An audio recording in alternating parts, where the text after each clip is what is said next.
সব মালগুলো এসছে কিনা মিলিয়ে নিন কিন্তু রবিদা। হ্যাঁ ঠিক করে মিলিয়ে নিন।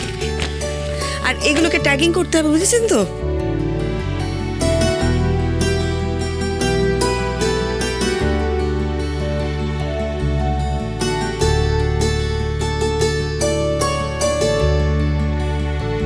আমাদের দিদিমণি কি ভালো বলো, খুব ভালো।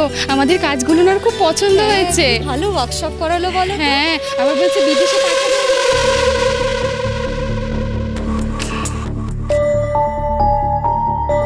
এরাই বোধহয় শ্রীময়ীর ওয়ার্কশপে আসা মেয়েরা। আমি যখন একটা শপথ নিয়ে বেরিয়েছি, এই শপথ আমি পূরণ করেই ছাড়ব।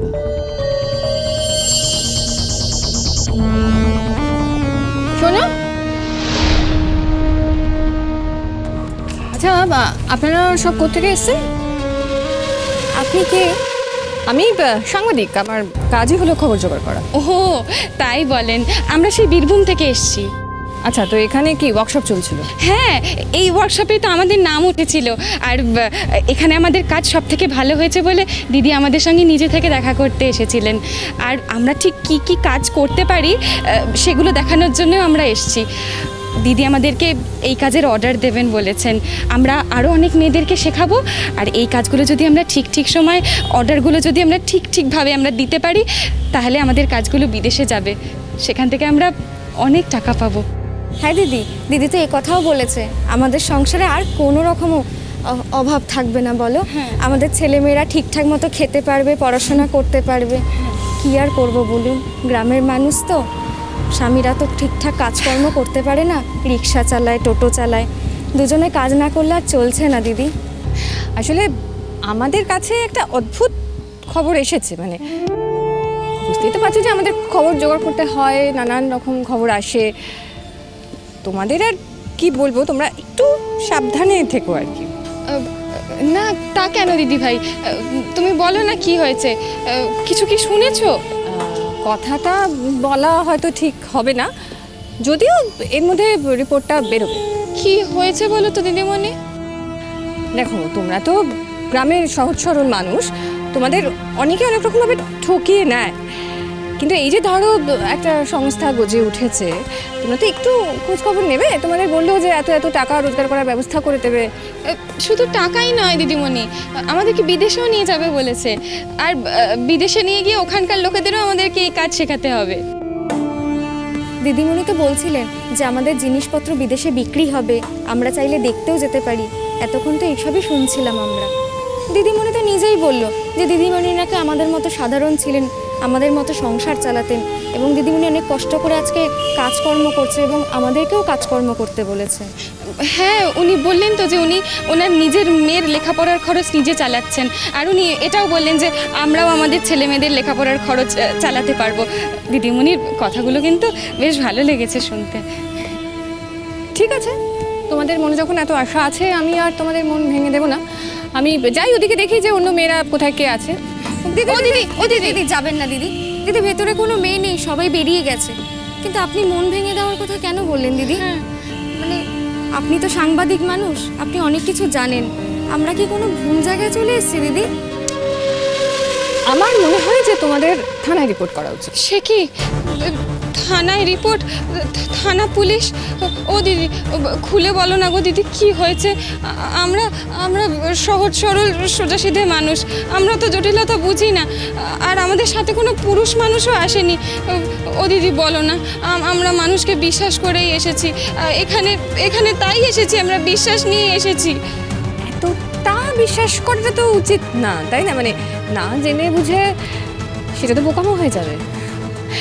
একটা সংস্থা হঠাৎ করে গজে উঠেছে, তারা তোমাদের এত টাকা দিচ্ছে, মানেটা বুঝতে পারছো না? না দিদি, আমরা সত্যি কিচ্ছু বুঝতে পারছি না। আমাদের কাছে খবর আছে যে এটা একটা নারী পাচারকারী সংস্থা।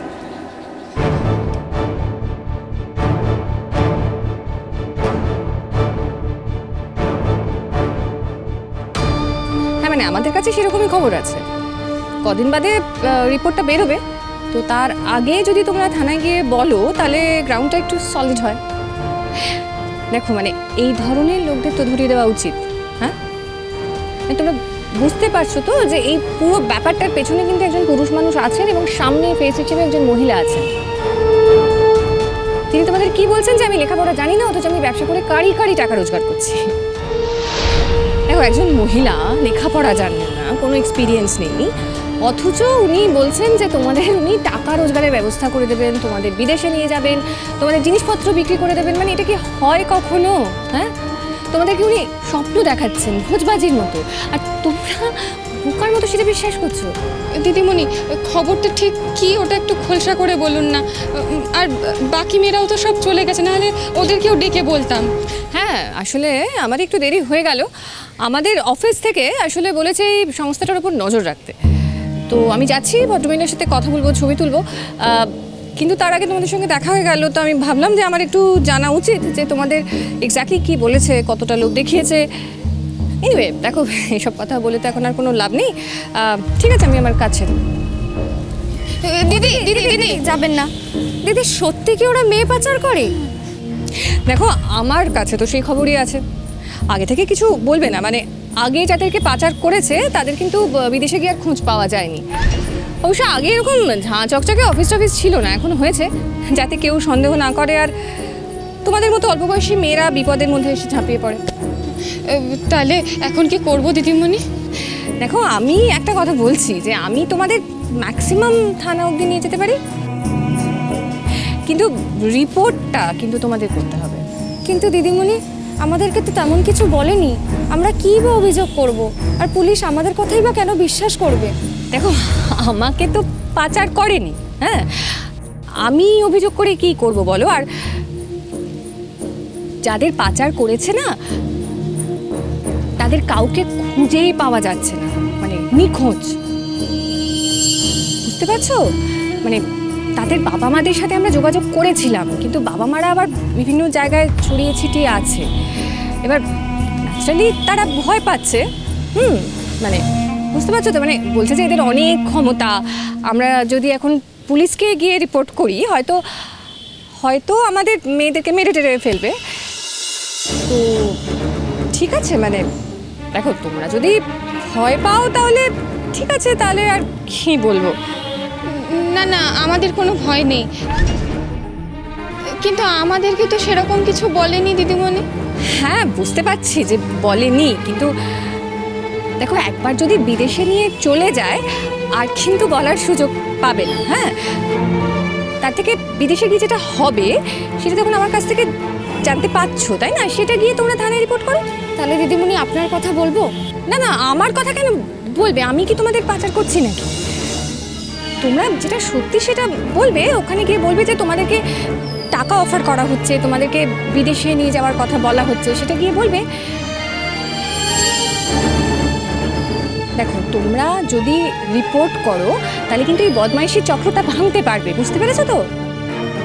একটা ভালো কাজের জন্য তোমরা এটুকু করতে পারবে না? তাহলে আমরা গিয়ে কি বলবো দিদিমণি? যেটা সত্যি সেটা বলবে, যে তোমাদের সন্দেহ হচ্ছে যে তোমাদেরকে পাচার করা হতে পারে, তোমাদেরকে টাকা অফার করা হচ্ছে, তোমাদেরকে বিদেশে নিয়ে যাওয়ার চেষ্টা হচ্ছে, তোমাদেরকে পাসপোর্ট ভিসা বানাতে বলার কথা বলা হচ্ছে, এটুকু বললেই হবে।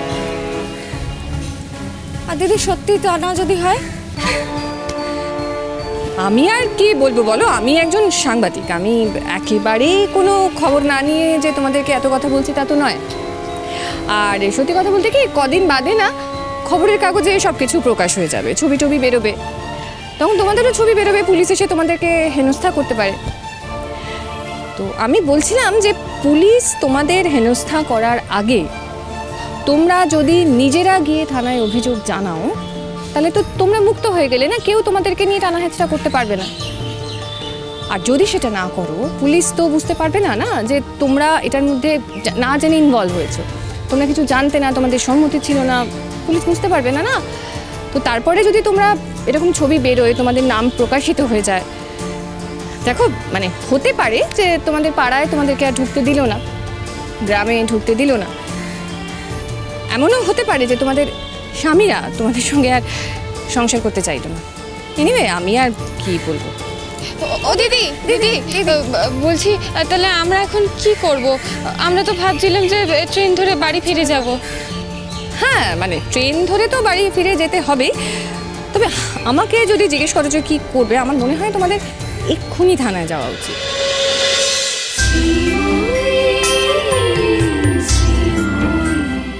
স্টার জলসার প্রিয় শো দেখার জন্য সাবস্ক্রাইব করুন আমাদের ইউটিউব চ্যানেলে এবং আপডেটেড থাকার জন্য প্রেস করুন বেল আইকন। চলো চলো চলো চলো পাল্টাই।